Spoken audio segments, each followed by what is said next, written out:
नमस्कार। अनुभव study point आपके लिए एक और साइंस क्विज लेकर आया है और साइंस क्विज में अब की बार कुछ नया ये है कि आपको साथ साथ में एक्सप्लेनेशन भी मिलेगा कि यही उत्तर क्यों है। तो चलो शुरू करते हैं टेस्ट योर माइंड पावर।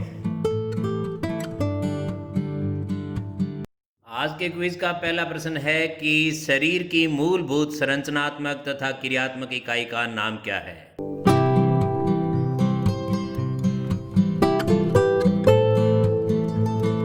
और आपने सोच लिया होगा कि नाम है कोशिका, इंग्लिश में इसे सेल कहते हैं। प्रत्येक सजीव, चाहे वह जंतु हो या पादप, सभी कोशिकाओं से निर्मित होते हैं। चाहे एक कोशिकीय हो चाहे बहुकोशिकीय, हमारा निर्माण कोशिका से ही होता है। प्रश्न नंबर 2, संवर्णी पेशियों का क्या काम है, अर्थात हमारे शरीर में संवर्णी पेशियां क्या कार्य करती हैं।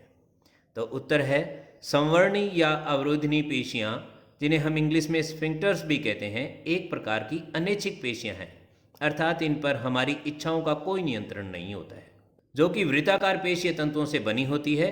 ये शरीर में भोजन, पचित भोजन रस व अवशिष्ट की गति को नियंत्रित करती है, अर्थात भोजन के किस भाग ने किस अंग में कितनी देर रुकना है और कब आगे बढ़ना है, यह सारा नियंत्रण संवर्णी पेशियों के द्वारा किया जाता है।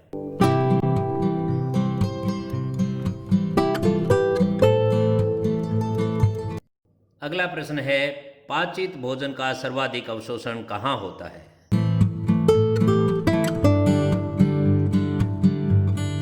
तो बिल्कुल सरल उत्तर है छोटी आंत में, जिसे हम इंग्लिश में स्मॉल इंटेस्टाइन कहते हैं। इसे क्षुद्रांत्र के नाम से भी जाना जाता है। क्षुद्रांत्र या छोटी आंत मानव पाचन तंत्र में अमाशय से आरंभ होकर वृद्धांत्र या बड़ी आंत पर पूर्ण होती है। क्षुद्रांत्र में ही भोजन का सबसे अधिक पाचन और अवशोषण होता है।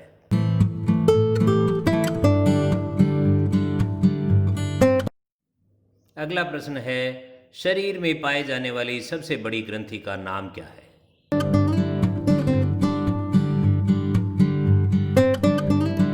तो शरीर में पाए जाने वाली सबसे बड़ी ग्रंथि का नाम है यकृत, जिसे हम इंग्लिश में लीवर कहते हैं। आप देख रहे हैं कि लाल रंग के रूप में जो दिख रहा है, यही हमारे शरीर में लीवर है, जो हमारे विभिन्न कार्यों को अंजाम देता है। इसे जिगर, लीवर या कलेजा भी कहते हैं, जो पेट के ऊपरी दाएं भाग में स्थित शरीर की सबसे बड़ी ग्रंथि है, जो पाचन के लिए जरूरी पित्त-रस का स्रावण करती है और रक्त को साफ भी करती है और शरीर में मौजूद ऊर्जा का ग्लाइकोजन के रूप में संग्रहण करती है।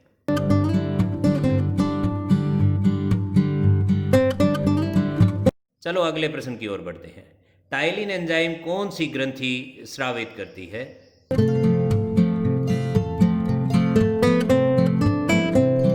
और उत्तर है लार ग्रंथि।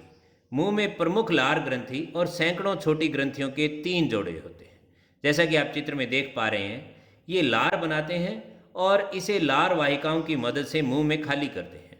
लार से भोजन नम बनता है, जिससे इसे चबाने और निगलने में मदद मिलती है। एक और नया प्रश्न, स्वर यंत्र में कितनी उपास्थियां पाई जाती हैं।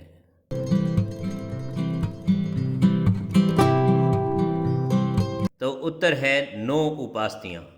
स्वर यंत्र, जिसे लैरिंक्स भी कहा जाता है, मनुष्यों और अन्य स्तनधारी जीवों के गले में मौजूद एक श्वसन अंग है, जिसके प्रयोग से जीव भिन्न भिन्न प्रकार की ध्वनियों में बोल पाते हैं। स्वर ग्रंथियों के अंदर बहुत से स्वर रज्जु अर्थात वोकल कॉर्ड होते हैं। जब इन स्वर रज्जुओं के ऊपर से हवा का तेज बहाव होता है, तब इनकी कंपकंपी से अलग अलग ध्वनियां पैदा होती हैं।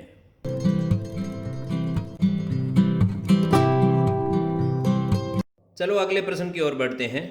मनुष्य की श्वास नली में श्लेष्मा का निर्माण कौन करता है।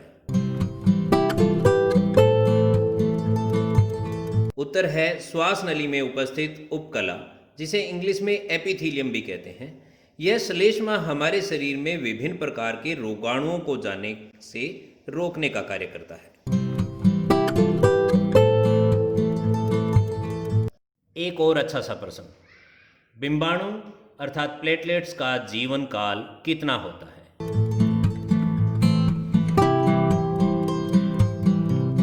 जैसा कि आप जानते हैं बिंबाणु हमारे रक्त में पाए जाते हैं और इनका जीवन काल केवल 10 दिन का होता है। आप चित्र में देख पा रहे हैं कि बिंबाणु की आकृति किस प्रकार की होती है।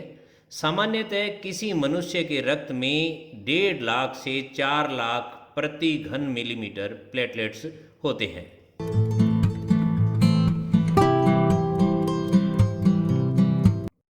अगला प्रश्न है, अशुद्ध रुधिर को प्रवाहित करने वाली वाहिकाएं क्या कहलाती हैं?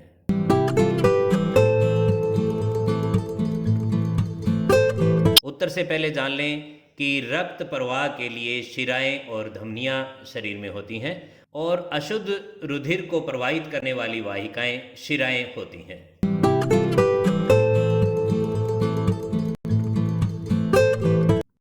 इसी प्रकार का अगला प्रश्न है, महाशिरा का क्या कार्य है?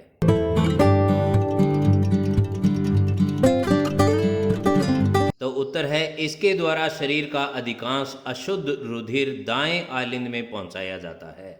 आप चित्र में देख सकते हैं, महाशिरा जो है वो दाएं आलिंद में रक्त को पहुंचाने का कार्य करती है।